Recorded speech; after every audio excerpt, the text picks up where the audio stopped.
I'm Joey Patiño. Doesn't matter. Joey Patiño. And I play the guitar for this one. What's your name? Oh, Chesca. Right, Chesca. Primary songwriter, that's right. I also goes online with Mypilotis, so. Use the fake names to the element. I hope that when you look at your reflection in the mirror that you realize just how much you need. And if only you could see the way I could see. So, Mypilotis, it stems from my old username that I put stuff online. It used to be MySquishy123, and this was like back in middle school. So I had that for like at least more than a decade. And when I started doing more covers and kind of seriously considering releasing stuff out there, I was like, probably not the best bet to release The Way I See You by MySquishy123. So, yeah, imagine. So I think around that time, which is like I created that song in 2020, and then I held on to it for about until 2023, and then that's kind of when I decided maybe I should change the name to Mypilotis, because I didn't want to completely part with the My Squishy portion of it, because it's been like the majority of my life since like middle school. So and then during that time of the name change, it was also when I got into this Japanese group called Atarashi Gakko, and they had a song called Piloti. Yeah, so that band, like, they do these body formations. It's like the human pyramid, so they're like structural foundations. So Piloti is a French architectural term that's basically like pillars, columns or stilts or piers to support like the structure above water or ground. So kind of combine that with that's how I'm becoming Mypilotis, because I don't know, everything around my life, like my friends, my dogs, my climbing, pottery, music, family, everything. That's everything that kind of holds, and everybody up really. So yeah, Mypilotis. I get a lot of inspiration from Dayglow, Ginger Root. I mean, not like direct musically, but just like inspiration wise, I kind of want to aspire to. So Dayglow, definitely one. Boy Pablo, Ginger Root, and then a lot of the live performance aspect value of things, I get it from the band called Atarashi Gakko. It's just like the high energy crowd interaction type of thing that try to make things as fun to see and watch. Yeah, no, I've seen like the TikTok videos and the YouTube videos of the covers that you've done, like, and it's gotten so many thousands of views, and it's like, oh my god, that's my friend. Like, how did you first, like, how did you feel when you start seeing those views like just go up and up, like you started going viral on some of these songs? I don't think it's viral, honestly. It's just kind of like, whoa. I think there's one video there where I did a Japanese cover of Odoriko by Vandy. It went up because it seems like, I don't know, it got picked up in Mexico because there's a song that sounds very similar to the beginning bass line, and then I don't know, it was surreal. Yeah. But I was just like, at the end of the day, it's just numbers, I guess.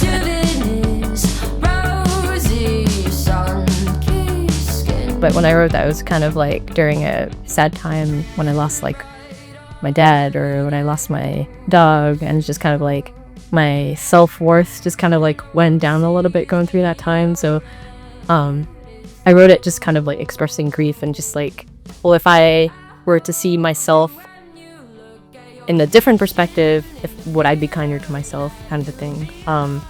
So a lot of it stems from personal feelings, but lately I've been trying to write more stuff that I could involve others, as far as like when we perform it, are people gonna have fun with it? Can I interact with them? Can I make them move a certain way, or do something with? I just hope the people who listen to it feel something, whether it's just like bopping their head or like dancing to it, or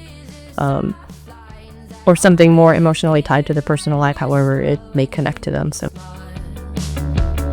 Reminiscing the old times, bright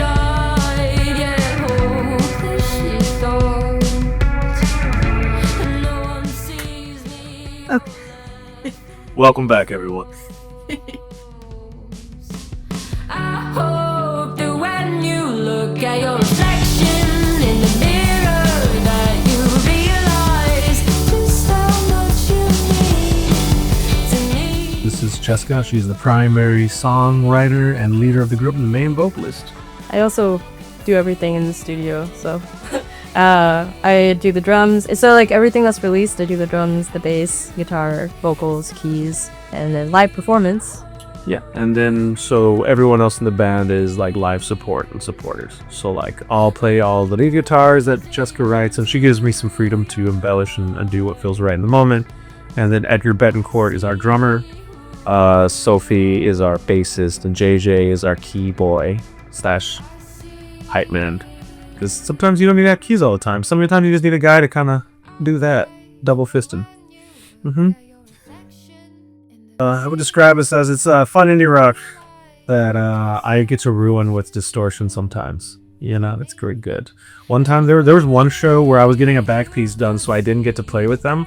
I was at Sam's Burr Joint, and then I think the review with me not there was that y'all sound like a nice adult contemporary band. It was like smooth. I didn't remember the first time that we had JJ on the keys. I think. Yeah, so you took out the gain channel and threw in like a nice electric piano, you know.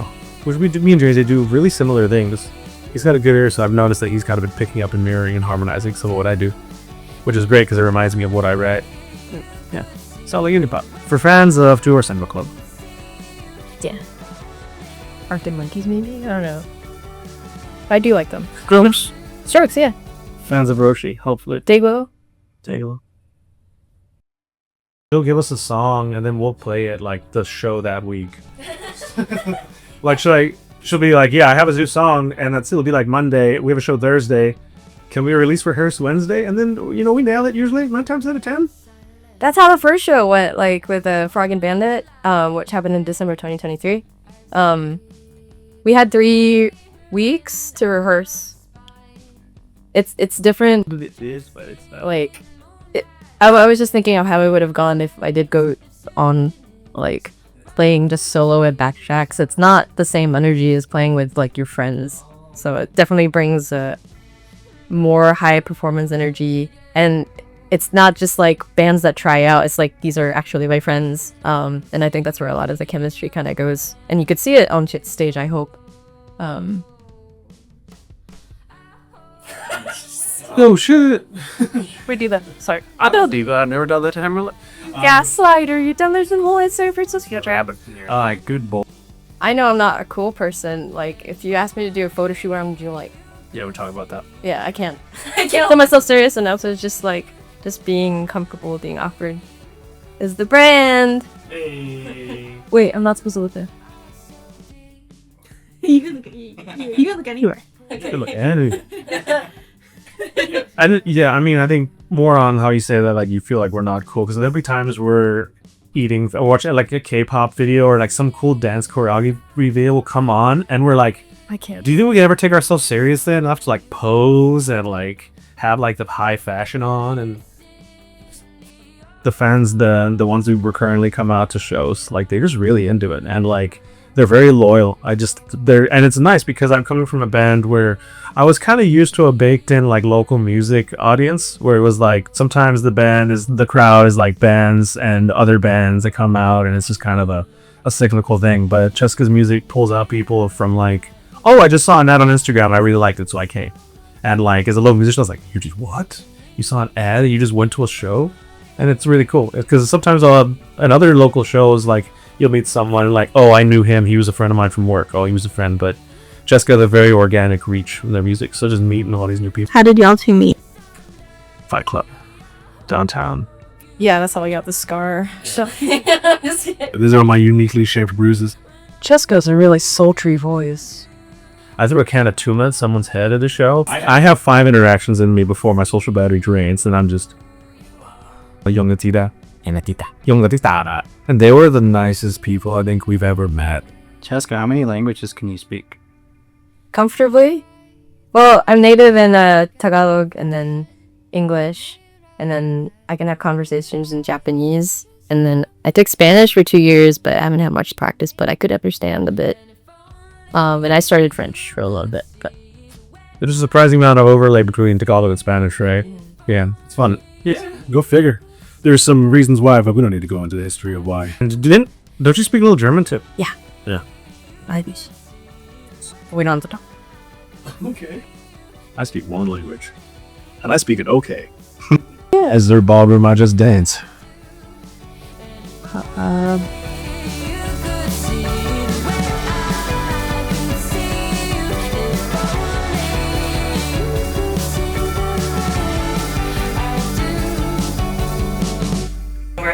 Could I do this here? Yeah. It's just like there's tons more in the city, so there's definitely no shortage of like good talent here in San Antonio. So I don't know, did that get it? Yeah. Okay.